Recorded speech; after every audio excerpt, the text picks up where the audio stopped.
जय राधा माधव कुंज बिहारी जय राधा कुंज बिहारी जय राधा माधव कुंज बिहारी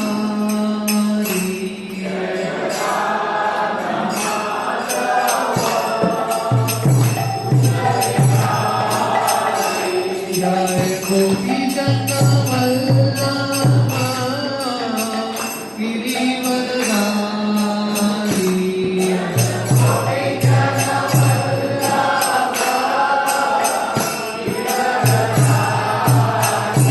जय गोपी जन वल्लभ गिरिवरधारी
ओम नमो भगवते वासुदेवाय।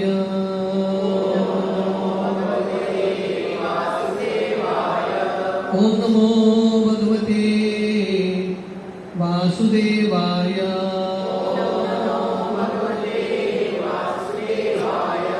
ओम नमो भगवते वासुदेवाय।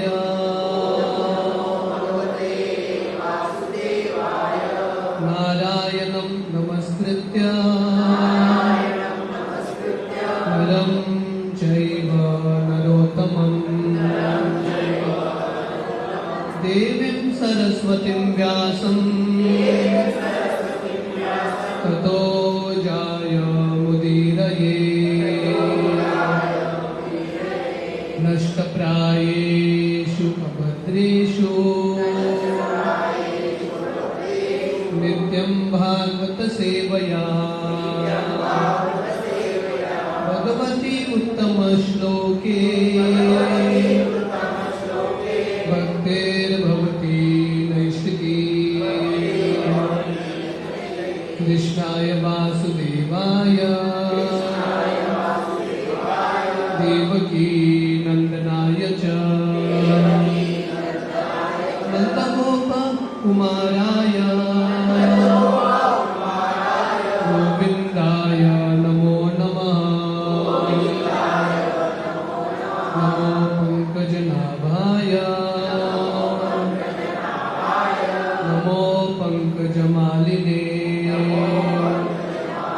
नमो पंकजनेत्राय नमस्ते पंकजांग्रये। हरे कृष्ण। आप सबका स्वागत है हमारे वीकली भगवद गीता क्लास में। तो आज हम भगवद गीता का छठा अध्याय कंटिन्यू कर रहे हैं। तो लास्ट टाइम हमने थोड़ा बहुत ये ध्यान योग या मन के बारे में हमने देखा था। तो ये छठा अध्याय का शीर्षक है ध्यान योग। तो हमने देखा था कैसे भगवान कृष्ण ये अध्याय में वर्णन करते हैं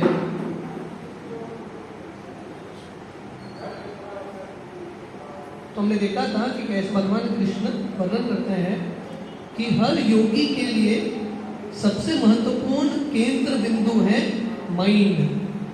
कौन सा भी योग का मार्ग हो, भक्ति योग हो, ज्ञान योग हो, कर्म योग हो इत्यादि, केंद्र बिंदु मन है।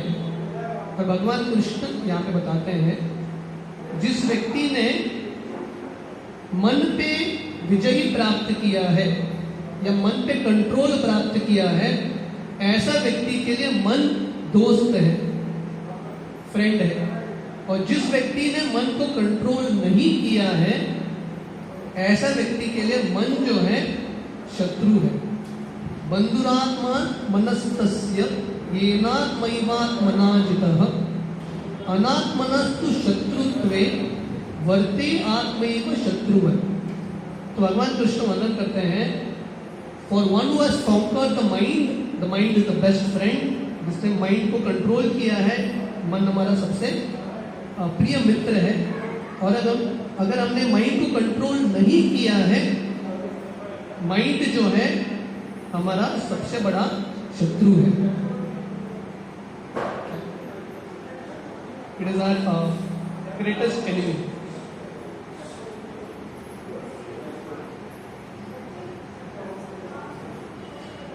तो इस तरह से भगवान कृष्ण मन के बारे में यहाँ पे तत्व ज्ञान दे रहे हैं।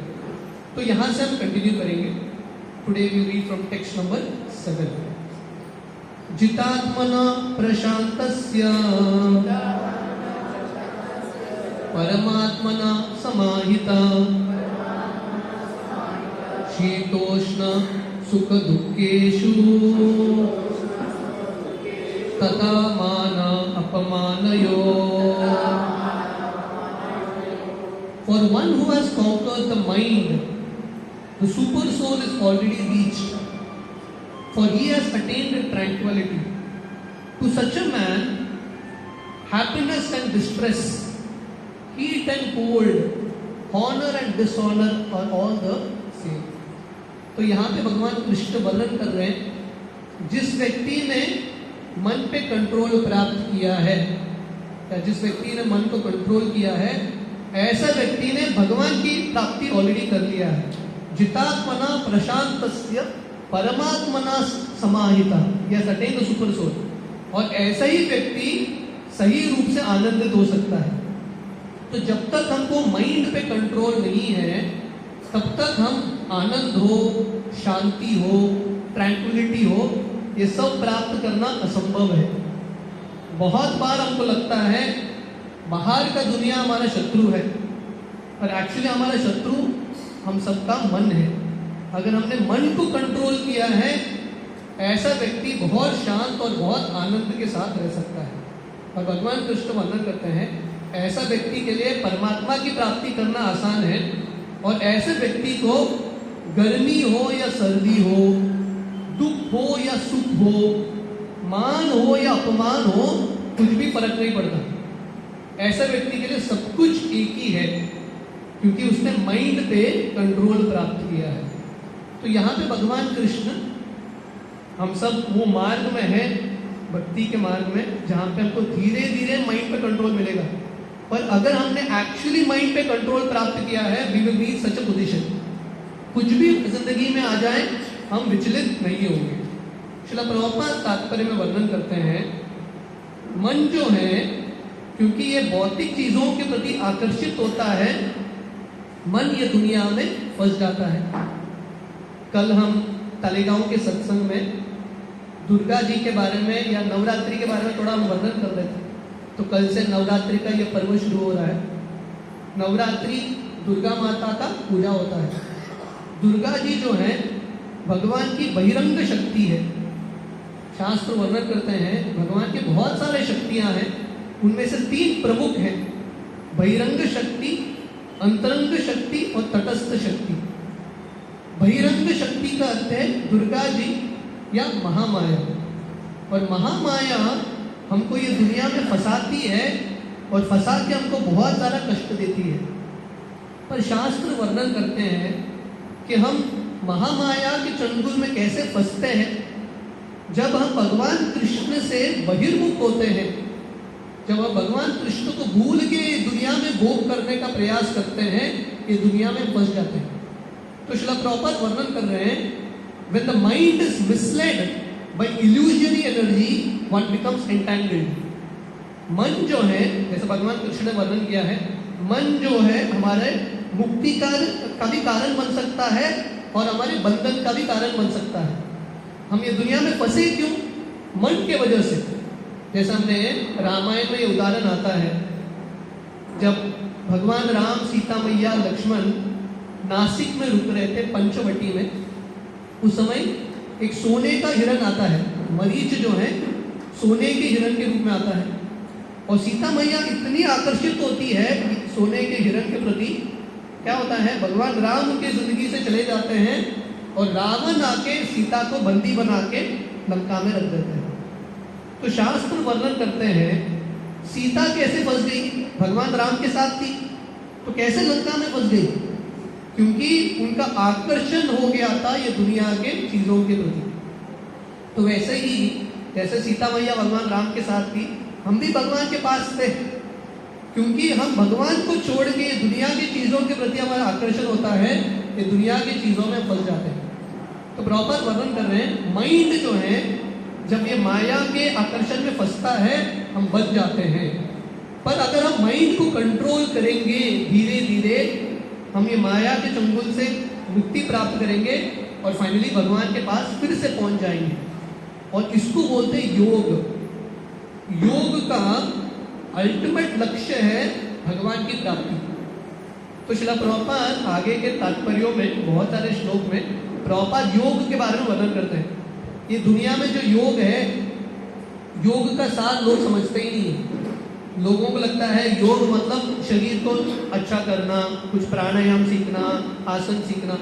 पर योग का लक्ष्य है समाधि, भगवान की प्राप्ति, भगवान के साथ जो हमारा संबंध है वो स्थापित करना। और प्रॉपर वर्णन कर रहे हैं, ये करने के लिए हमको क्या करना पड़ेगा? One has to abide by superior dictation. Mind जो है किसी का सुनना नहीं चाहता, जैसा बोलता है ना हिंदी में मनमानी। मनमानी का अर्थ क्या है? मन जो है अपना ही सुनता है, किसी का सुनना नहीं चाहता। पर जब हम भक्ति में आते हैं, एक डिसिप्लिन को फॉलो करते हैं, हमको किसी का सुनना पड़ता है, फॉलो करना पड़ता है। और जब हम फॉलो करेंगे तभी माइंड को हम कंट्रोल कर पाएंगे, नहीं तो कंट्रोल करना असंभव है, very very difficult to control. तो प्रभुपाद यहाँ पे बता रहे हैं, जब मन जो है भगवान के उपदेशों के अनुसार, गीता के अनुसार, गुरु के उपदेशों के अनुसार मन जो है अपना जिंदगी बिताने का प्रयास करेगा, या व्यक्ति जिंदगी बिताने का प्रयास करेगा, देन धीरे धीरे माइंड पे कंट्रोल आएगा।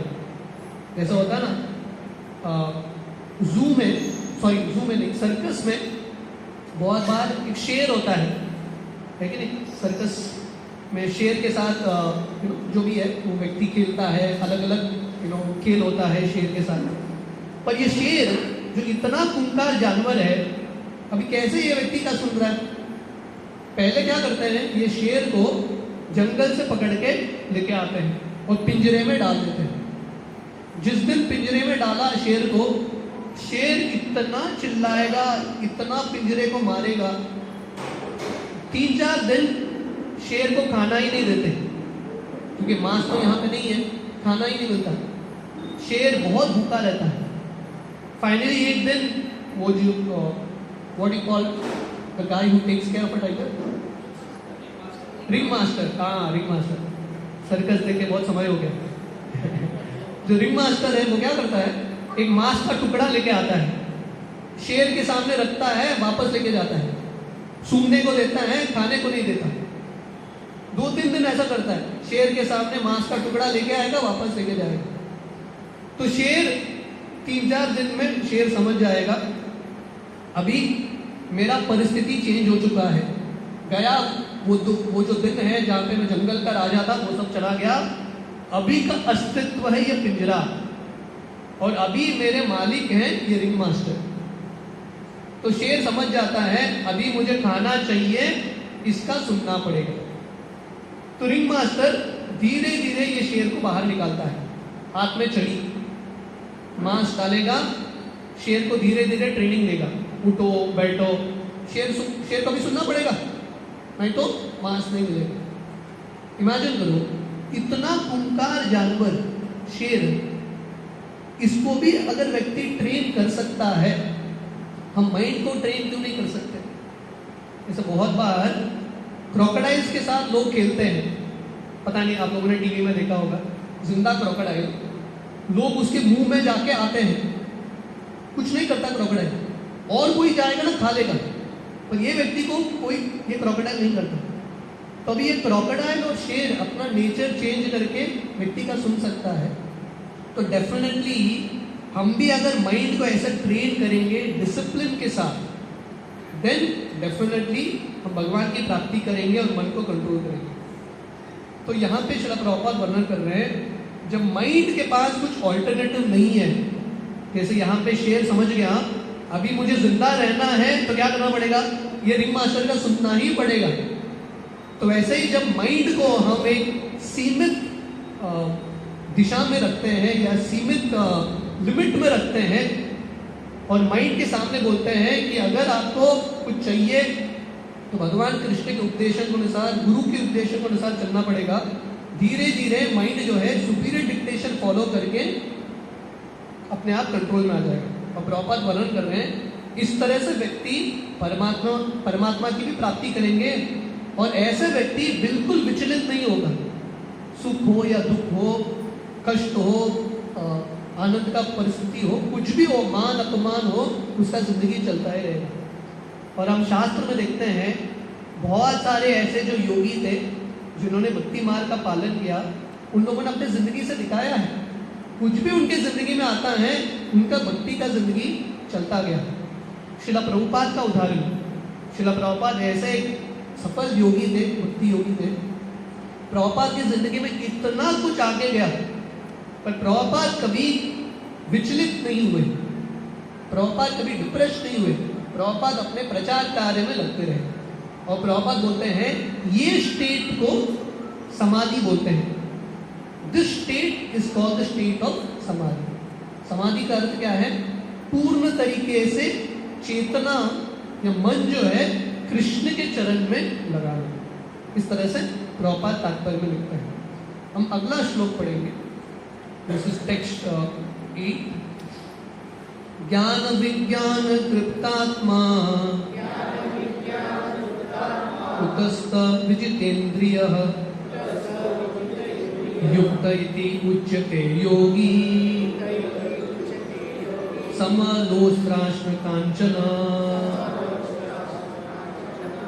A person is said to be established in self-realization and is called a yogi when he is fully satisfied by virtue of acquired knowledge and realization. Such a person is situated in transcendence and is self-control. He sees everything, whether it is pebbles, stones, gold, as the same. तो भगवान कृष्ण यहाँ पे बता रहे हैं ज्ञान विज्ञान तृप्त आत्मा, ऐसा जो सफल योगी है या जो प्रगतिशील योगी है, ऐसा व्यक्ति सैटिस्फाइड, तृप्त आत्मा। ये दुनिया में व्यक्ति को सैटिस्फाइड होना इतना मुश्किल है। लोगों के पास सब कुछ होता है फिर भी सैटिस्फैक्शन नहीं आता है कि नहीं? लोगों को और चाहिए रहता है। कौन सा वो व्यक्ति है जो एक्चुअली सैटिस्फाइड रहेगा? वो सैटिस्फाइड बनने के लिए योगी या भगवान के साथ कनेक्शन प्राप्त करना पड़ेगा। जिस व्यक्ति ने भगवान के साथ कनेक्शन या थोड़ा बहुत भक्ति का अनुभव किया है, भगवान के संग का, सच a person can be satisfied. तो भगवान कृष्ण यहाँ पे बता रहे हैं ज्ञान विज्ञान तृप्त आत्मा। A person is satisfied by virtue of knowledge and realization. तो अगर हमको सैटिस्फाइड बनना है तो दो चीज लगेंगे, ज्ञान और विज्ञान। ज्ञान करते हैं नॉलेज, और नॉलेज का अर्थ नहीं है सिर्फ मटेरियल नॉलेज। मटेरियल नॉलेज से ज्यादा सेटिस्फैक्शन नहीं आता। नॉलेज का यहाँ पे अर्थ है स्पिरिचुअल नॉलेज। तो इसलिए शास्त्र पढ़ना, सत्संग में आना, श्रवण करना बहुत इंपॉर्टेंट है। इससे हम एक्चुअली सेटिस्फाइड बनेंगे। भागवतम के 10वें स्कंद में जहाँ पे भगवान कृष्ण और सुदामा जी का लीला आता है, हम सब जानते हैं सुदामा जी ऐसे योगी थे, ऐसे भक्ति योगी थे जो कंप्लीटली सेटिस्फाइड। हालांकि जिंदगी में कष्ट थे फिर भी सेटिस्फाइड थे। तो भगवान कृष्ण सुदामा जी के सामने वर्णन करते हैं, परीक्षित महाराज ये प्रसंग में वर्णन करते हैं, ये दुनिया में हर व्यक्ति अलग अलग इंद्रियों के लिए भागता रहता है, कोई भी संतुष्ट नहीं होता। पर परीक्षित महाराज बताते हैं व्यक्ति को संतुष्ट होना है तो मार्ग सरल है, कथा का श्रवण करो। जितना हम भगवान की कथा का श्रवण करेंगे, गीता भागवत पढ़ेंगे, हम सेटिस्फाइड बनेंगे। तो पहला चीज है ज्ञान। तृप्त बनने के लिए फर्स्ट थिंग इज नॉलेज। दूसरा है विज्ञान। विज्ञान का अर्थ क्या है? Realised knowledge. रियलाइजेशन भी प्राप्त करना बहुत इंपॉर्टेंट है, साक्षात्कार। और ये रियलाइजेशन कब होगा? एक्वायर्ड नॉलेज रियलाइज्ड नॉलेज में कब चेंज होगा? जब हम ये नॉलेज के बारे में, जो हमने पढ़ा, जो हमने सुना, उसके बारे में चिंतन मनन करते रहेंगे, धीरे धीरे इसका एक साक्षात्कार आएगा। It will turn into a realization. और ऐसा ही व्यक्ति सेटिस्फाइड हो सकता है। और आगे भगवान कृष्ण बता रहे हैं कुतस्थ विजितेन्द्रिय। कुतस्थ का अर्थ है ऐसा व्यक्ति स्पिरिचुअली सिचुएटेड, एक प्रॉपर पोजीशन में होता है, विचलित नहीं होता। किसी ने हमारे व्हाट्सएप ग्रुप में श्रील प्रभुपाद के बहुत सुंदर कोट भेजा था। प्रभुपाद अपने एक शिष्य को लिखते हैं, अगर तुम मेरे पुस्तक को नहीं पढ़ोगे मन विचलित रहेगा। प्रभुपाद लिखते हैं, मैंने तुमको जापान भेजा है प्रचार करने के लिए, अगर तुम मेरे पुस्तक को नहीं पढ़ोगे, जापान में जाके तुमको लगेगा यहाँ पे ठीक नहीं है, मैं और कई जगह जाता हूँ, you will keep wanting to change external situations. हम एक्सटर्नल सिचुएशंस चेंज करते रहते हैं, यहाँ पे अच्छा रहेगा, यहाँ पे अच्छा रहेगा। क्यों? क्योंकि हम मूल रूप से शास्त्र पढ़ते नहीं है। अगर हम श्रील प्रभुपाद के दिए हुए पुस्तकों को ध्यान से पढ़ेंगे, मन इधर उधर भागेगा नहीं, एक जगह पे स्टेडीली हम सेवा कर सकते हैं।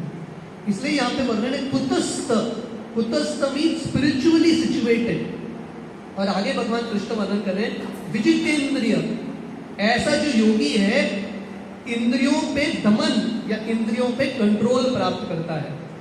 और ऐसा योगी पत्थर हो या सोना हो, सबको एक समान दिखता है। देखना आसान है क्या? है कि नहीं? पत्थर और सोने को एक समान देखना आसान नहीं है। It is not easy.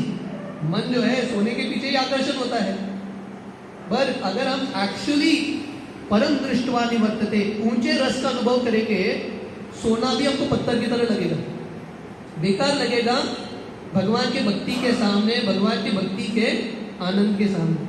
जैसे रामायण में विभीषण का उदाहरण है। हम सोने के बारे में वर्णन कर रहे हैं। विभीषण सोने के लंका में रहते थे, पर विभीषण ने वो सोने का लंका त्याग दिया भगवान राम का आश्रय प्राप्त करने के, क्योंकि उनको पता चल गया कि भगवान राम की भक्ति में ये सोने से भी कहीं ज्यादा आनंद है। तो जब तक हम अनुभव नहीं करेंगे, रियलाइजेशन नहीं होगा, तब तक ये सब चीज हम छोड़ नहीं पाएंगे। We have to experience. कुछ ना कुछ हमको अनुभव करना है। हम हरिनाम का जप करते हैं, पर कितने बार हम जप करते हुए एक्चुअली कृष्ण का अनुभव करते हैं? क्यों? जब हम जप करते हैं मन हमारा इधर उधर भागता है कि नहीं? हम कितने ध्यान से हरिनाम सुनते हैं, और क्योंकि हम सुन नहीं पाते, कृष्ण का अनुभव नहीं कर पाते हरिनाम के माध्यम से, हम आनंद की प्राप्ति अलग अलग जगह पे जाते हैं। सच्चिदानंद स्वामी जो हमारे इस्कॉन के बहुत सीनियर सन्यासी है, वो वर्णन करते हैं, अगर आपको भूख लग रहा है, मैंने आपको मोबाइल में खाने का पिक्चर दिखाया, कैसा लगेगा? कैसा लगेगा? भूख मिटेगा क्या? भूख नहीं मिटेगा। पिक्चर देख के भूख नहीं मिटने वाला, एक्चुअल खाना चाहिए।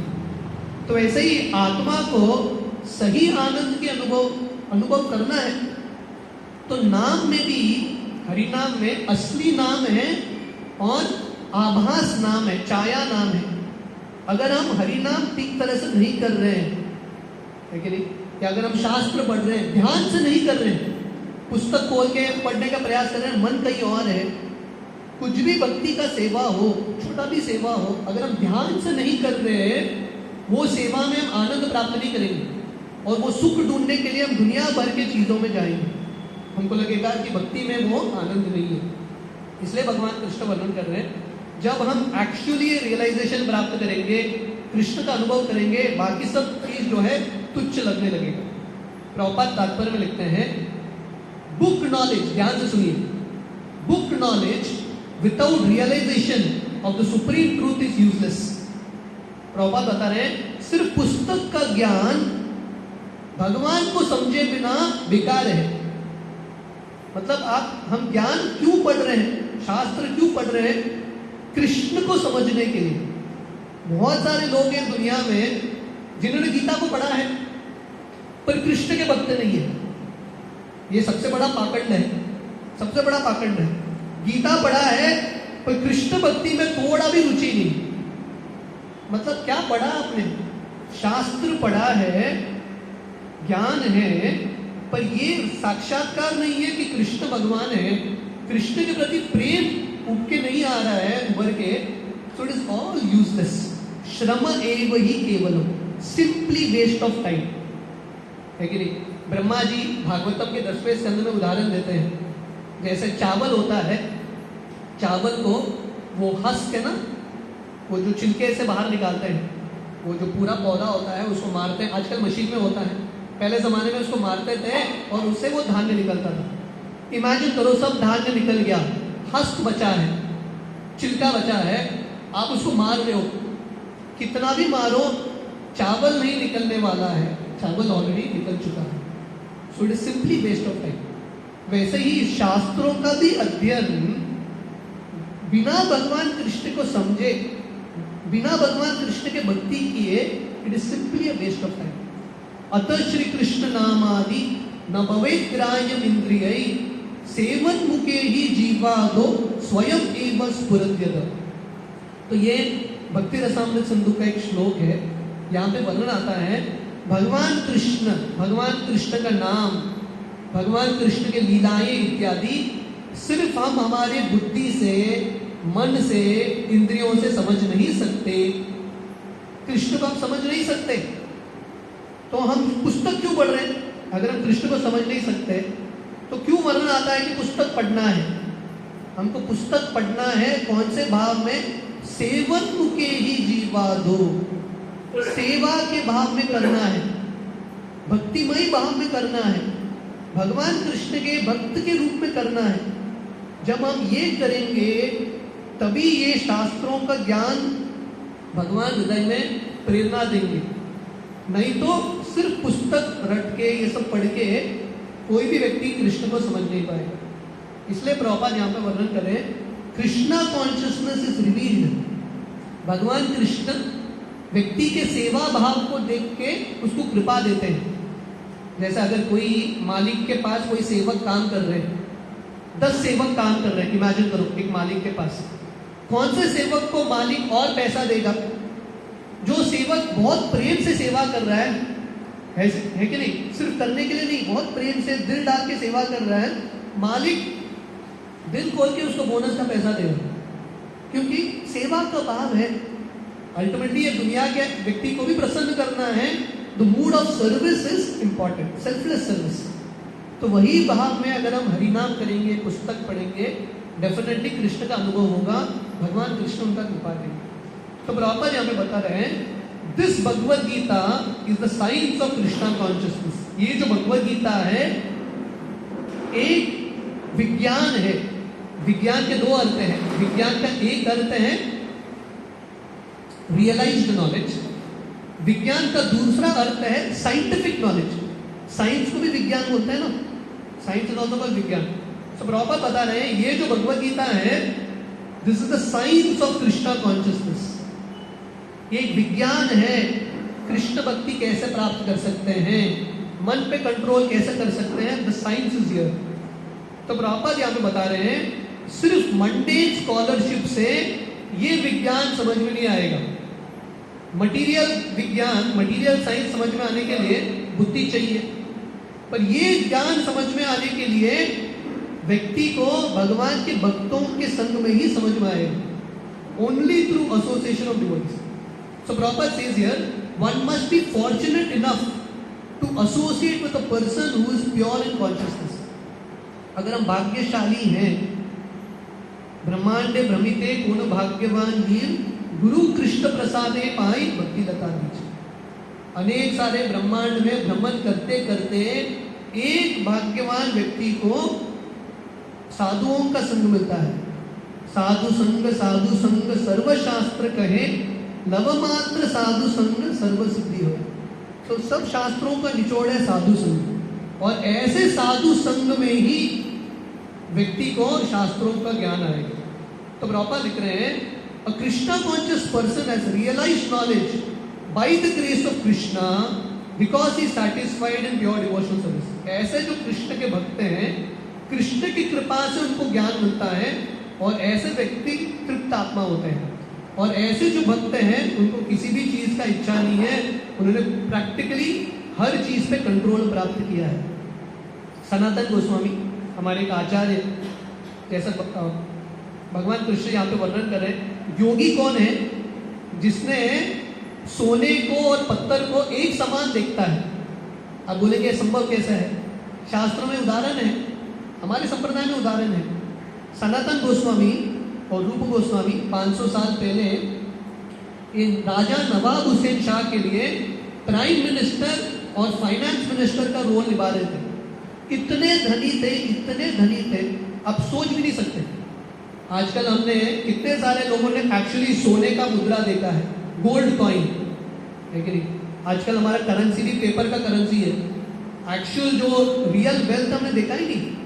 पर इनका मंथली इनकम था लैक्स ऑफ गोल्ड कॉइन्स। और रूप सनातन ने सब त्याग के वृंदावन चले गए, भिक्षुक के रूप में रहते थे। तो जब वो वृंदावन में रहते थे, एक बार एक शिवजी का भक्त सनातन गोस्वामी से मिलने के लिए आते हैं, क्योंकि शिवजी के जो भक्त होते हैं ना, हमेशा जनरली शिवजी के पास जाते हैं क्योंकि उनको धन की आवश्यकता है, इंद्रिय भोग की आवश्यकता है। रावण भी शिवजी का भक्त था, तो एक शिवजी का भक्त था जो शिवजी से प्रार्थना करता है कि शिवजी मुझे ना आपके हृदय में जो सबसे प्रिय चीज है वो मुझे दीजिए। तो शिवजी जो है ये व्यक्ति को बोलते हैं वृंदावन धाम जाओ और वहां पे सनातन गोस्वामी से मिलना। तो ये व्यक्ति वृंदावन धाम जाता है, मदन मोहन मंदिर में सनातन गोस्वामी बैठ के भजन कर रहे थे। तो व्यक्ति आता है, सनातन गोस्वामी को पूछता है आपके पास कुछ स्पेशल चीज है क्या? तो सनातन गोस्वामी बोलते हैं मेरे पास एक पारस मणि है। पारस मणि जानते हैं आप लोगों ने देखा है क्या पारस मणि? देखता तो यहाँ पे बैठा नहीं होता था, कहीं और पे होता था, लेकिन दुबई का शेख बन जाता होता था। तो पारस मणि मतलब वो एक मणि है, किसी को भी स्पर्श करो वो सोना बन जाएगा। तो सनातन गोस्वामी बोलते हैं मेरे पास पारस मणि है। व्यक्ति बोलता है मुझे दे दो। सनातन गोस्वामी बोलते हैं बाहर ना एक कचड़ा है, कचड़े का डिब्बा, उसमें है पारस मणि। तो व्यक्ति पूरा उत्साह के साथ कचड़े के डिब्बे में छलांग लगाता है और ढूंढ ढूंढ के पारस मणि निकालता है, हर चीज को टेस्ट करता है, हर चीज सोना बन गया, इतना खुश हो जाता है, घर भाग रहा है। सनातन गोस्वामी को धन्यवाद भी नहीं बोलता। ऐसा होता है हमारा जो भाव है, कंडीशनिंग है, किसी से कुछ मिलता है वो मिलके व्यक्ति भाग जाता है, धन्यवाद भी नहीं बोलता, भाग रहा है। भागते भागते इसको बुद्धि आया, शिवजी ने इसको बुद्धि दिया, अरे बाबा सनातन गोस्वामी ने ये पारस मणि कचड़े में फेंका है, सनातन गोस्वामी के पास इससे कीमती कुछ चीज होगा। तो व्यक्ति भागते हुए आता है सनातन गोस्वामी के पास, इससे कीमती कुछ चीज है क्या? तो सनातन गोस्वामी बोलते हैं हाँ, इससे कई ज्यादा कीमती चीज है। बोलता वो मुझे दे दो। बोलता नहीं, पहले पारस मणि को यमुना में फेंको। हिंदी में कहावत है ना, कुछ पाने के लिए कुछ खोना पड़ता है। तो व्यक्ति सोच रहा था फेंकूं कि नहीं फेंकूं, पारस मणि इतना आसान नहीं है। फिर भी सनातन गोस्वामी के शब्दों पे विश्वास करते हुए पारस मणि फेंक देता है, और सनातन गोस्वामी उसको हरे कृष्ण महामंत्र देते हैं। हरे कृष्ण कृष्ण कृष्ण हरे हरे, हरे राम राम राम हरे। आप बोलेंगे ये पारस मणि से कीमती कैसा हो गया? क्योंकि ये दुनिया में आपके पास कितने भी पारस मणि हो, आप कितना भी सोना बनाओ, मृत्यु के समय सब छोड़ के जाना पड़ेगा कि नहीं? रावण लेके गया क्या अपना लंका? सोने का लंका तो यहीं पे रह गया। तो आप कुछ भी धन कमाओ, कितना भी कमाओ, सब छोड़ के जाना पड़ेगा। एक ही धन है जो हमारे साथ नित्य रूप से आएगा, वो है भगवान का हरिनाम। इसलिए ये जो सनातन गोस्वामी, ये सब बुद्धिमान लोग थे, बहुत बुद्धिमान लोग थे। उन्होंने भौतिक दुनिया के धन को तुच्छ समझ के उन्होंने त्याग दिया। तो प्रॉपर लिखते हैं यहाँ पे, for such a devotee for him gold and stone is the same. ऐसे भक्तों के लिए सोना हो पत्थर हो सब एक है, क्योंकि उनका जो लक्ष्य है कृष्ण के चरण कमल की ओर है। आगे भगवान कृष्ण वर्णन करते हैं, टेक्स्ट 9, सुरन मित्राणि उदासीन मध्यस्थ द्वेष बंधुषु साधुषु अपि च पापेषु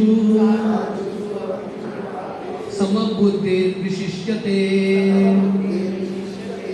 A person is considered still further advanced when he regards honest well-wishers, affectionate benefactors, the neutral, mediators, envious, friends, enemies, pious, sinners with an equal mind. तो भगवान कृष्ण आगे के अलग अलग श्रेणी बता रहे हैं। जैसे होता है ना, first standard, second standard, 10th standard, उसके बाद आगे PhD, हायर लेवल्स। तो योग के भी हायर लेवल्स हैं, भगवान की प्राप्ति के लिए भी हायर लेवल्स हैं, साक्षात्कार के। तो एक लेवल जो हमको प्राप्त करना ही बहुत मुश्किल है, मान अपमान को एक समान देखना, सुख दुख को एक समान देखना, वही हमारे लिए बहुत है। उसके आगे का लेवल है सोना और पत्थर को एक समान देखना। बहुत मुश्किल है कि नहीं? सोचना भी मुश्किल। भगवान कृष्ण इसके आगे का स्टेप बता रहे हैं। Who is considered to be further advanced, जो शत्रु को, दोस्त को, पुण्यवान व्यक्ति को, पापी को, सबको समान दृष्टि से देखता है।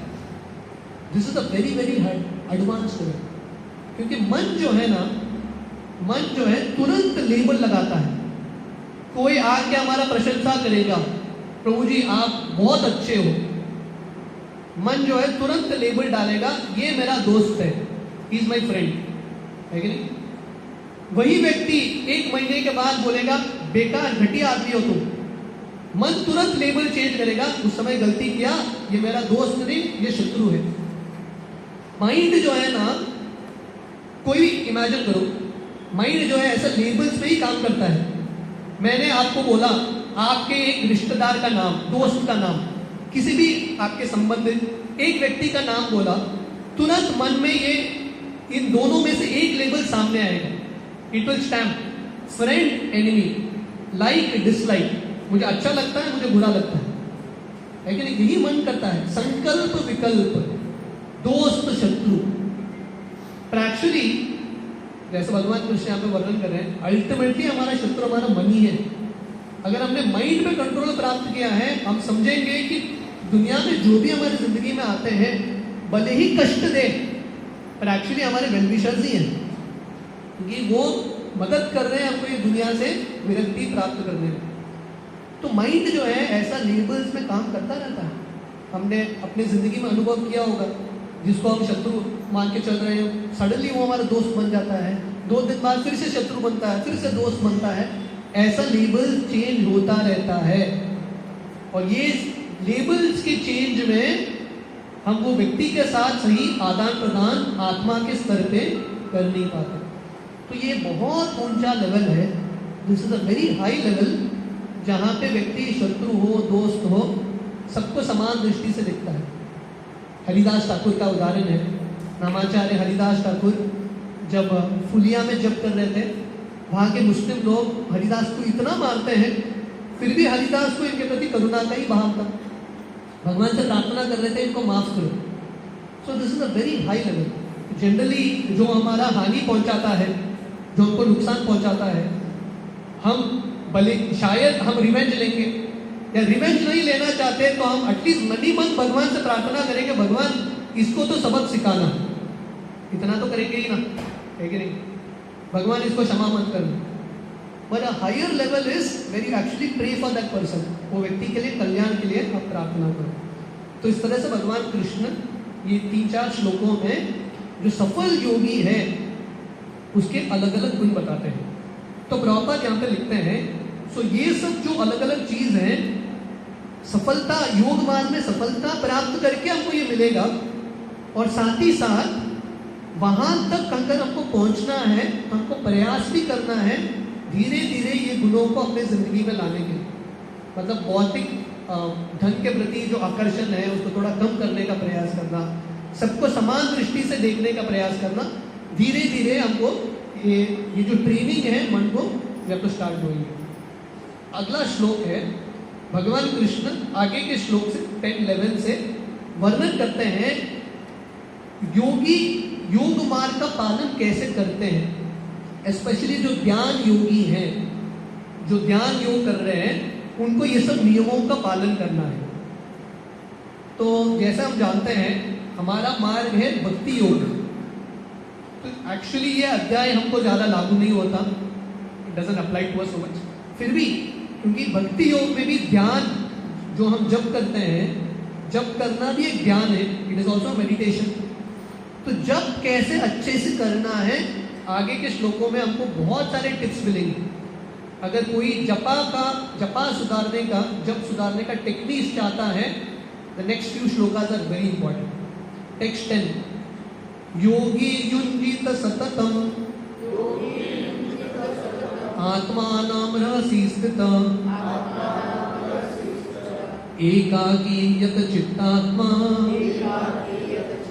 निराशीर अपरिग्रह।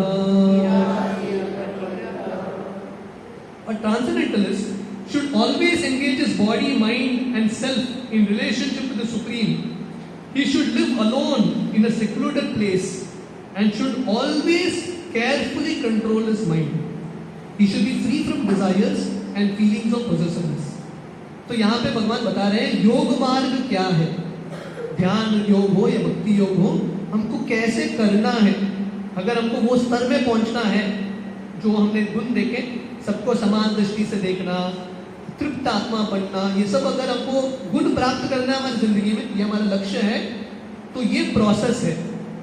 जैसे होता है ना एक्सपेरिमेंट में, आप साइंस का एक्सपेरिमेंट करोगे, पहले एम सेट होता है, उसके बाद प्रोसीजर आता है, उसके बाद रिजल्ट आता है। तो एम भगवान कृष्ण ने पहले ही वर्णन किया है पहले के श्लोकों में। एम क्या है? सैटिस्फाइड बनना, परमात्मा की प्राप्ति करना, सबको समान दृष्टि से देखना, दुख हो या सुख हो विचलित न होना, ये सब हमारे एम है। वो एम को प्राप्त करने के लिए this is the process. Process क्या है? योगी युंजीत सततम, इसका अर्थ है योगी जो है he must concentrate on Krishna always. सततम करते हैं ऑलवेज। नित्यम भागवत सेवया कीर्तनीय सदा हरि।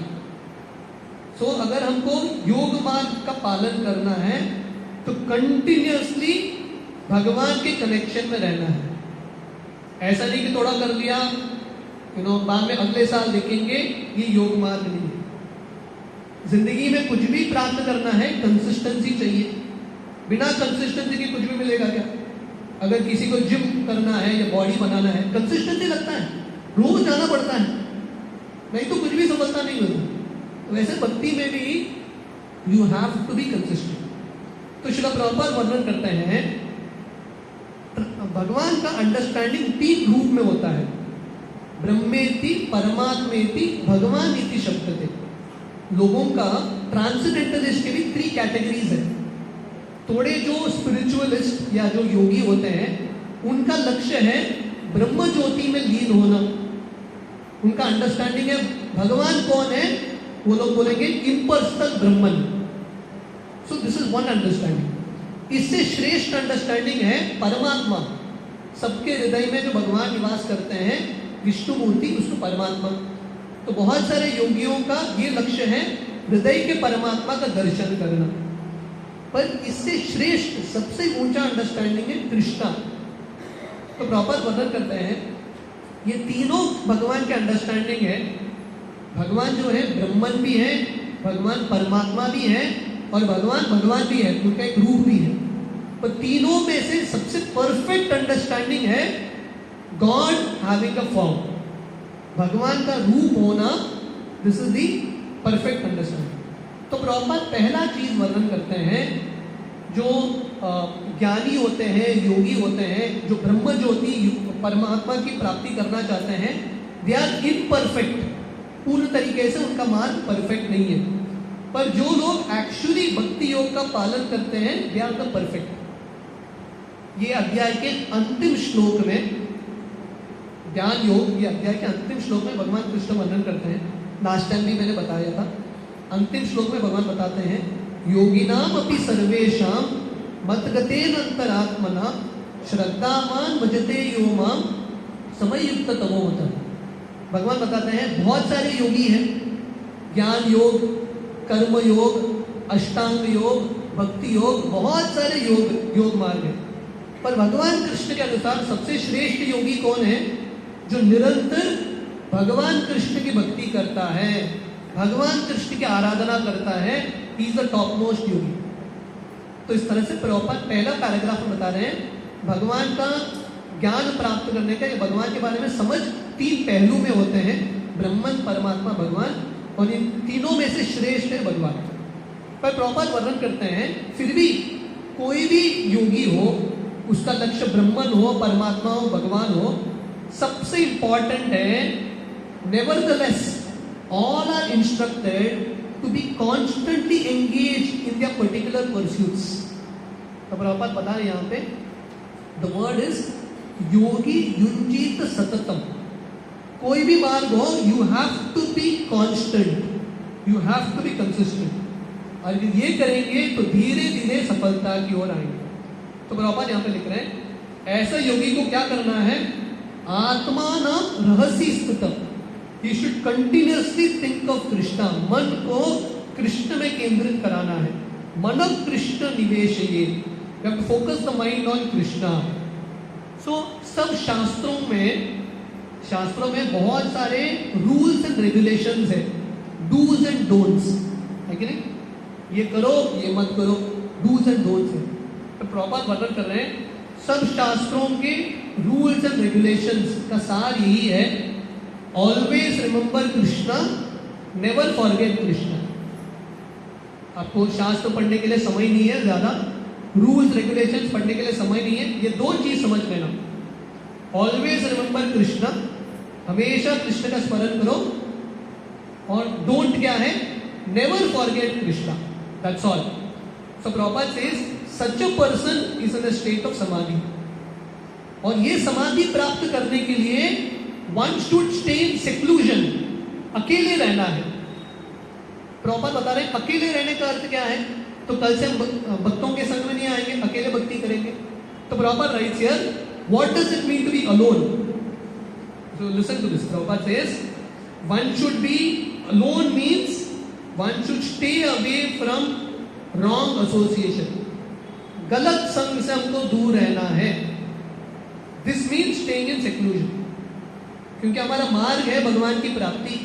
अगर हम ऐसे लोगों के संग में हैं जिनका मार्ग है ये दुनिया में बार बार जन्म लेना, माइंडसेट क्लैश है, कैसे चलने वाला है, उनका विचारधारा ही अलग है, उनका जीवन श्रेणी अलग है, उनके साथ उठे बैठेंगे तो we will be completely destroyed. तो ये कल मैं कहानी बता रहा था, किसी को भी ऐसा लगना नहीं चाहिए मैं बहुत शक्तिशाली हूं, माया जो है ना मुझे कुछ नहीं करेगा।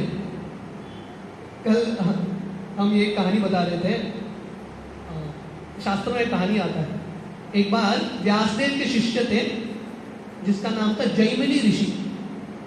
तो व्यासदेव जैमिनी ऋषि को बता रहे थे देखो माया बहुत शक्तिशाली है, इसलिए स्त्रियों से थोड़ा सावधान, बी केयरफुल ऑफ वुमेन, क्योंकि माया इतनी शक्तिशाली है कब मन को विचलित करे पता नहीं। तो ब्रह्मचारी के बारे में बता रहे थे। तो जैमिनी ऋषि को लगा अरे मैं तो बहुत शक्तिशाली ब्रह्मचारी हूँ, मुझे कुछ नहीं होगा। व्यासदेव बोले बेस्ट ऑफ लक, बताने का काम मैंने कर दिया है, आगे तुम देख लेना। व्यासदेव चले गए। तो व्यासदेव जाते हैं और बोलते हैं आश्रम थोड़ा संभाल लेना, और व्यासदेव एक सुंदर स्त्री का रूप ले लेते हैं बाहर जाके, और जैमिनी ऋषि बाहर जाते हैं और एक सुंदर स्त्री को देखते हैं, और बारिश हो रहा है। तो जैमिनी ऋषि बोलता है एनीवे मैं परफेक्ट ब्रह्मचारी हूँ, आप मेरे कुटिया में आके विराट आश्रय लीजिए, अभी तो गुरु महाराज भी नहीं है, आप आके रहना। तो ये व्यासदेव अभी ये स्त्री के रूप में है, ये अंदर आ जाती है। रात में ये अंदर सो रही है, जैमिनी ऋषि बाहर सो रहे हैं।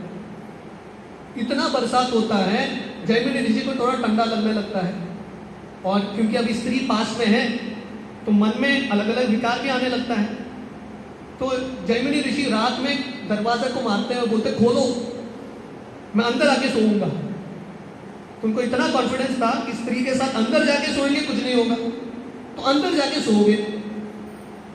तो ये जो स्त्री है व्यासदेव है बिस्तर पे सोए, नीचे सोए हैं जैमिनी ऋषि। थोड़े समय बाद अभी इतने पास में है और विकार बढ़ने लगा, जाके बिस्तर में सो गए स्त्री के साथ, और उन्होंने स्त्री को आलिंगन किया, और व्यासदेव आ गए वहां पे। व्यासदेव बोले तुमने बोला था बहुत कॉन्फिडेंस है तुमको, अरे ब्रह्मचारी पे क्या हो गया। तो ये कहानी का सार ये है स्टे अलोन, एकाकी। मतलब अगर हम भक्ति करना चाहते हैं गलत लोगों के संग से थोड़ा बच के रहना, हम बहुत कॉन्फिडेंट रहेंगे विल बी इन फेलियर। तो प्रभुपाद ये चीज बता रहे हैं one should try to stay alone away from external objects, one should always remain in seclusion, avoid disturbance by external objects, नहीं तो भक्ति करना बहुत मुश्किल।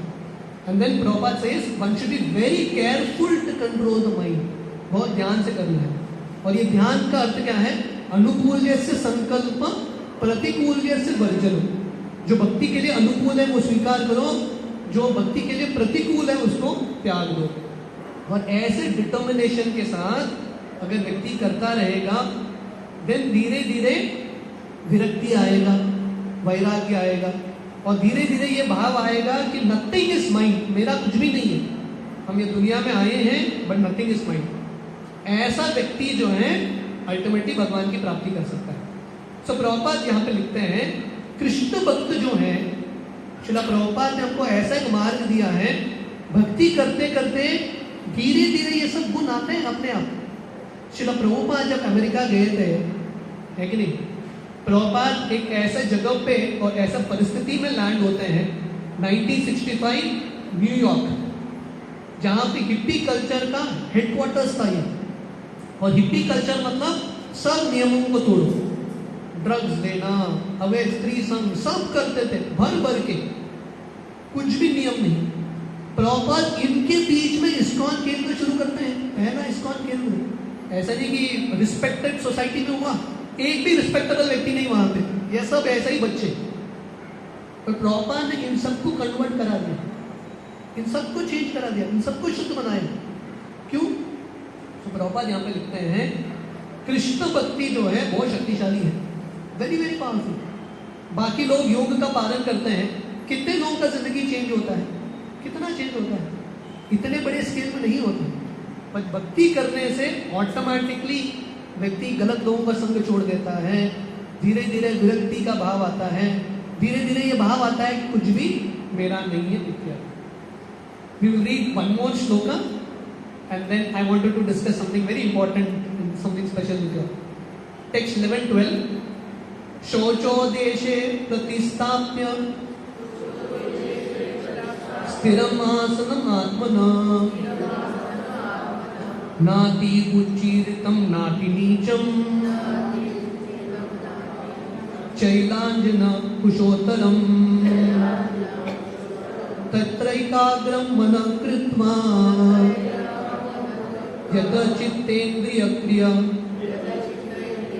उपविश्यासने युञ्जात् योगम् आत्मा विशुद्धये। To practice yoga, one should go to a secluded place, should lay kusha grass on the ground, cover it with deer skin and a soft cloth. The seat should be neither too high nor too low and should be situated in a sacred place. The yogi should then sit on it very firmly, practice yoga to purify the heart by controlling his mind, senses and activities and fixing the mind on a point. तो भगवान कृष्ण यहाँ पे योग कैसा करना है बता रहे। तो पहला चीज शौचो देशे, शौचो देशे मीन्स सैंक्टिफाइड प्लेस। प्रभुपाद तात्पर्य में लिखते हैं, what this means is a place of pilgrimage। इसलिए भारत में तीर्थ स्थली का महत्व है। अभी भी आप देखेंगे ना, योगशाला, भक्ति योग तो है ही, पर बाकी जो अष्टांग योग इत्यादि भी, उनका मेन हेडक्वार्टर्स होता है हरिद्वार, ऋषिकेश, होली प्लेस, जहाँ पे गंगा यमुना बहती है। ऐसे स्थली में योग करना आसान है, गोवा में भी कर सकते हैं पर थोड़ा मुश्किल होगा, है कि नहीं। वाइब्रेशंस अलग है यहाँ के, है कि नहीं। हालांकि पुण्य भूमि है, थिंग्स आर चेंजिंग, पर जब हम एक्चुअली पवित्र नदियों के संग में रहेंगे, ऑटोमेटिकली इट इज पॉसिबल। अब हरिद्वार जाओगे, ऋषिकेश जाओगे, गंगा के तट पे सब मठ होते हैं, जितने भी योगशालाएं, everything is there, it's very easy to perform. तो पहला चीज है सीक्रेट प्लेस। और प्रभुपाद वर्णन करते हैं, हमारे लिए मथुरा भूमि हो, वृंदावन हो, जगन्नाथपुरी हो, these are very holy places. तो हम सबका अनुभव है, गोवा में हम माला करते हैं, है कि नहीं, पर मन बहुत भटकता है। आप वृंदावन धाम जाओ, ऑटोमेटिकली माला एक्स्ट्रा होता है कि नहीं। वृंदावन, जगन्नाथपुरी, मायापुर ऑटोमेटिकली काफी, क्योंकि वो जगह का एक शक्ति है, आप उसको चेंज नहीं कर सकते। Definitely it is a fact. So first thing is secret place. अगर हमको मेडिटेशन करना है, और हमारे लिए मेडिटेशन मतलब चैंटिंग, अगर हमको चैंटिंग अच्छे से करना है, first principle is secret place. Ideally तीर्थ स्थली में रहना, अगर रह नहीं पा रहे हैं तो घर को एक तीर्थ स्थली बनाना, तुलसी के सामने जप करना, भगवान कृष्ण के विग्रहों के सामने जप करना, ऐसा ही पवित्र स्थान बनाना, जगह को साफ करके बैठना। और कुशाग्रास, कुशाग्रास भी बहुत महत्वपूर्ण है योग करने के लिए या कुछ भी क्रिया इत्यादि करने के लिए, यज्ञ इत्यादि करने के लिए कुशाग्रास लगता है। ये जो कुशाग्रास है वराहदेव का बाल माना जाता है। It is actually considered to be the hair of Varahadeva. बहुत शुद्ध, बहुत पवित्र। जब ग्रहण का समय होता है, आप कुशाग्रास किसी भी चीज में डालो, वो चीज जो बच के रहता है, ग्रहण का प्रभाव नहीं लगता। तो कुशाग्रास इज वेरी आइडियल। पर कुशाग्रास के ऊपर एक सिंपल क्लॉथ, तो कहने का अर्थ है जब करते हुए आसन बहुत सॉफ्ट भी नहीं होना चाहिए, बहुत कड़क भी नहीं होना चाहिए। बहुत कड़क होगा तो पैर दुखेगा, शरीर का दर्द होगा। बहुत सॉफ्ट होगा तो व्यक्ति समाधि में चला जाएगा। समझ रहे हैं आप समाधि क्या है कि नहीं? तो व्यक्ति सो जाएगा। इसलिए it shouldn't be too soft, not too high, not too low. और उसके बाद ऐसा व्यक्ति को स्थिर होके बैठना है और मन हो, इंद्रिय हो, कार्य हो, भगवान में केंद्रित करने का प्रयास। जब हम जप कर रहे हैं, फोकसिंग एवरीथिंग, हमारे सेंसेस को, मन को, वचन को, कानों को हरि नाम में प्रवेश करने का या हरि नाम सुनने का प्रयास करना। तो प्रभुपाद लिखते हैं, listen to this, yoga societies in big cities. Prabhupada बता रहे हैं योगा सोसाइटी जो है बड़े बड़े शहर में पैसा कमाने का अच्छा मार्ग है, पर योग एक्चुअली बहुत मुश्किल है। आजकल योग जो है एक बहुत बड़ा धंधा हो चुका है, जब बिग बिजनेस। विशाल जी मुझे बता रहे थे, वो दुबई से हैं। दुबई में भी बहुत बड़ा फैड है योगा का, और बहुत सारे लोगों का स्टेटस को होता है कि नहीं? ऐसा योगा क्लब में जाएंगे जो बड़े बड़े लोग आते हैं। योगा गियर भी होता है, वो भी और महंगा। पहला चीज है योगा में सरलता, है कि नहीं? अभी वो योगा गियर इतना महंगा, ये सब पहन के जाना है। So Prabhupada mentions here this is actually not possible. The so-called yoga societies in big cities may be successful in earning material benefit, but they are not at all suitable for the actual practice of yoga. तो प्रभुपाद बता रहे हैं योग का अर्थ है भगवान में केंद्र या भगवान में अपने मन को लगाना। And then Prabhupada says here, we will end on this note. ये बहुत अच्छा नोट है आज के विषय का। प्रभुपाद इतने करुणाशील हैं, भगवान कृष्ण ये अध्याय के अंत में बताते हैं भक्ति श्रेष्ठ है।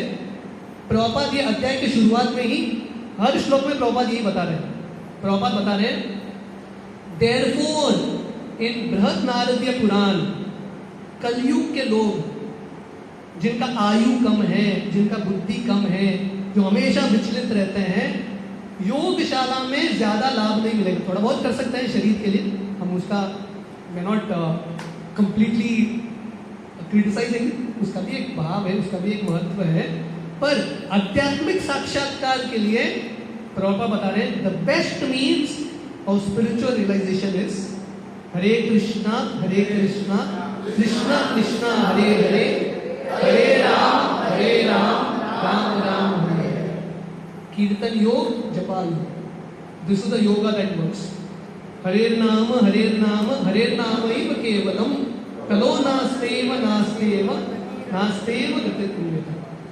तो कलयुग में बाकी कुछ योग चलने वाला नहीं है। कलयुग में एक ही योग चलने वाला है, वो है भगवान का महामंत्र। प्रभुपाद जाने से पहले बहुत सारे भारत के गुरु गए अमेरिका, पर कितने सारे लोगों ने इतना बड़ा क्रांति लाया, कितने सारे लोगों ने लोगों की जिंदगी को पूर्ण तरीके से चेंज किया। That only Prabhupada did, Prabhupada किए। और क्यों प्रभुपाद कर पाए? क्योंकि प्रभुपाद ने इन सबको हरे कृष्ण महामंत्र दिया। So we will stop at this point, but I wanted to share something with all of you. क्योंकि आज do we have some time, 15 minutes? क्योंकि आज गांधी जयंती है। श्रील प्रभुपाद ने महात्मा गांधी जी को एक पत्र लिखा था। आप सब लोगों का परमिशन होगा तो मैं थोड़ा बहुत ये पत्र के बारे में पढ़ूंगा। Very beautiful letter. और प्रभुपाद ने कब लिखा था ये? December 7, 1947। पार्टीशन हो चुका था, इंडिपेंडेंस हो चुका है, भारत पाकिस्तान बट चुका है। तो प्रॉपर रोज इज 7 दिसंबर 1947। उसके एग्जैक्टली एक महीने बाद 30 जनवरी 1948 गांधी को नथुराम गोडसे शूट करके गांधी जी का देहांत होता है। So exactly 1 month before Prabhupada एक लेटर लिखते हैं। बहुत बड़ा लेटर है इंग्लिश में, but I read some part of it. आप लोगों को पता चलेगा जो प्रभुपाद यहाँ पे लिख रहे हैं ना गीता में, वही तत्व ज्ञान प्रभुपाद गांधी जी को देने का प्रयास कर रहे हैं। तो प्रभुपाद गांधी जी को लिखते हैं, my dear friend Mahatma ji. Prabhupada बता रहे हैं, प्लीज एक्सेप्ट माय नमस्कार। तो प्रभुपाद बोल रहे हैं, मैं आपका अननोन फ्रेंड हूँ, आप मुझे नहीं जानते। प्रभुपाद ने ऐसा नहीं कि ये पहला लेटर था। प्रभुपाद इसके पहले प्रभुपाद ने अपना बैक टू गॉड मैगजीन्स भेजा था, बहुत सारे पत्र लिखे थे। और प्रभुपाद लिखते हैं, उन्होंने अपॉइंटमेंट भी मांगा था महात्मा गांधी जी से, पर उनके सेक्रेटरी ने अपॉइंटमेंट नहीं दिया। तो प्रभुपाद बोले, फिर भी मैं आपका दोस्त हूँ, शायद आपके पास टाइम नहीं है मेरे लिए, पर मेरे पास आपके लिए टाइम है, मैं आपका मदद करना चाहता हूँ। And Prabhupada says, as a sincere friend I must not deviate from my duty towards a friend like your good self. मैं आपके लिए कुछ अच्छा चीज, जो महत्वपूर्ण चीज बताना चाहता हूँ। और प्रभुपाद क्या लिखते हैं, ध्यान से सुनिए। I tell you as a sincere friend that you must immediately retire from active politics if you do not desire to die an inglorious death. Prabhupada बता रहे हैं, मैं आपका हितैषी हूँ, कोई आपको बताएगा नहीं, बाकी सब लोग आपका गुणगान करेंगे। मैं आपको क्लियरली बोल रहा हूँ, अगर आप अकाल मृत्यु से बचना चाहते हो तो तुरंत पॉलिटिक्स छोड़ो, गिव अप पॉलिटिक्स। प्रभुपाद बता रहे हैं, अगर आप मेरा सुनोगे, you have 125 years to live. Prabhupada बता रहे हैं, यू विल लिव 125 years। अगर नहीं सुनोगे, you will die an inglorious death. Prabhupada बता रहे हैं कि आपने बहुत सारा पुण्य किया होगा, क्योंकि आपका कितना यश है, लोग आपको मानते हैं, आपका सुनते हैं।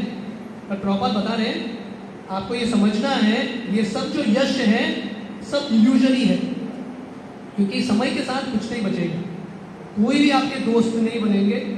सबसे इंपॉर्टेंट है, लोग आपका मानते हैं। अगर आप गीता के अनुसार अपना जिंदगी चलाएंगे, आपका भी लाभ होगा, लोगों का भी लाभ होगा। आप गीता छोड़ के अन्य मार्ग में चलेंगे तो किसी का भी लाभ नहीं होगा। और प्रभुपाद बता रहे हैं, आपके जो दोस्त थे, Acharya Kripalini and all these people, उन सब लोगों ने आपको छोड़ दिया है। तो ये लास्ट पीरियड में गांधी जी लगभग अकेले ही थे। In fact he was a little depressed, बहुत डिप्रेस्ड थे। सब लोगों ने उनको त्याग दिया। तो प्रभुपाद फिर से बता रहे हैं, मैं आपसे नम्र निवेदन करता हूं, एक्टिव पॉलिटिक्स छोड़ो और गीता का प्रचारक बनो, become a preacher of Bhagavad Gita. नहीं तो मुसोलिनी, हिटलर की तरह आपका भी मृत्यु होगा। और प्रभुपाद बता रहे हैं, लोग आपको महात्मा बोलते हैं, पर महात्मा कौन है? प्रभुपाद बता रहे हैं, महात्मानस्तु माम पार्थ दैवी प्रकृति माश्रित। महात्मा का अर्थ है जिसने भक्ति का, योग माया का, श्रीमती राधा रानी का आश्रय लिया है। आप ये महामाया के चंगुल में ही रहेंगे, कोई भी व्यक्ति महात्मा नहीं बन सकता। और प्रभुपाद बता रहे हैं, महात्मा बनने के लिए गीता के अनुसार चलना पड़ेगा। और गीता में भगवान कृष्ण क्या बता रहे हैं?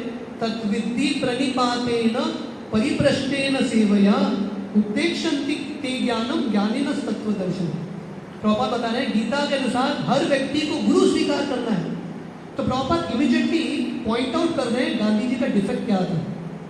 प्रभुपाद बता रहे हैं, because you don't have a guru you are confused. Prabhupada clearly बता रहे हैं, आप बुद्धिमान रहेंगे क्योंकि आपका कोई गुरु नहीं है। You have invented your own purpose, experiment with truth. आपने बहुत कुछ किया है, आपने गुरु को स्वीकार नहीं किया है। सो प्रभुपाद से अभी भी देर नहीं हुआ। प्रभुपाद बोल रहे हैं, चाहिए तो मैं आपको 1-to-1 टाइम दूंगा। I give you, we'll have 1-to-1 Bhagavad Gita discussions. Prabhupada is saying all this, please remove time. I would only request you to retire from politics for a month. Prabhupada यहाँ तक बता रहे हैं, परमानेंटली छोड़ने की जरूरत है। 1 मंथ तक ब्रेक लो and let us have a discussion on Bhagavad Gita. I am sure you will get a new light with the discussion and that will benefit the whole world और यू आल्सो। इस तरह से प्रभुपाद लिखते हैं। तो प्रभुपाद उनका दिल इतना उदार था, प्रभुपाद प्रैक्टिकली हर व्यक्ति को मदद करने का प्रयास कर रहे हैं। और प्रभुपाद के हृदय में इतना प्रचार का भाव है कि नहीं। यहाँ पे भगवान कृष्ण बता रहे हैं योगी कौन है, जो मान हो अपमान हो, सफलता हो विफलता हो, विचलित नहीं होता। प्रभुपाद इतने बार लिख रहे हैं, इतने बार गांधी जी को अप्रोच कर रहे, रिप्लाई नहीं, still Prabhupada is doing it. क्योंकि ये वेल विशर होते हैं, बार बार करने का प्रयास करते हैं। और यहाँ पे हम ये भी देखते हैं प्रभुपाद इतने दूरदर्शी थे, प्रभुपाद जो बोले इट डेफिनेटली हैपन। भगवान कृष्ण गीता में बताते हैं कौन्तेय प्रति जानी ही नमे भक्त प्रणश्यति, जो भगवान के शुद्ध भक्त बोलते हैं वो तो होके ही रहेगा। तो प्रभुपाद ने क्लियर चेतावनी दिया था महात्मा गांधी जी को, मैंने सुना नहीं। प्रभुपाद एक्चुअली लिखते हैं महात्मा गांधी जी का 2 डिजायर था। एक डिजायर था हिंदू मुस्लिम साथ में रहने चाहिए, बस उनके आंखों के सामने बंटवारा हो गया और इतना खून हुआ उसका अनुमान ही नहीं लगा सकता। बंटवारे के पहले थोड़ा बहुत हिंदू मुस्लिम का झगड़ा होता था, इतने पैमाने पे कभी नहीं हुआ, मैसिव स्केल। और दूसरा चीज महात्मा गांधी जी चाहते थे बंगी जो हैं, जो गरीब लोग हैं, उनको भी सम्मान मिले, उनको भी लोग माने। प्रभुपाद बता रहे हैं वो बंगी उधर के उधर रह गए, बाकी सब लोग जिनको पदवी लेना था सब चले गए। So just 1 month letter Mahatma Gandhi ji meets final में। तो प्रभुपाद जो यहाँ पे बता रहे हैं गीता में, प्रभुपाद ने पालन भी किया और प्रभुपाद ने एक्चुअली ये सब उदाहरण से सिखाया है कि नहीं। तो अगर हम गीता ध्यान से पढ़ेंगे और ये दुनिया को देखेंगे ना, तो हम क्लियरली हमको समझ में आएगा कि कौन सही मार्ग पे चल रहा है, कौन गलत मार्ग पे चल रहा है। We can immediately get the vision too. आप सब लोगों का बहुत बहुत धन्यवाद। हरे कृष्ण। किसी का कुछ प्रश्न है? Any question?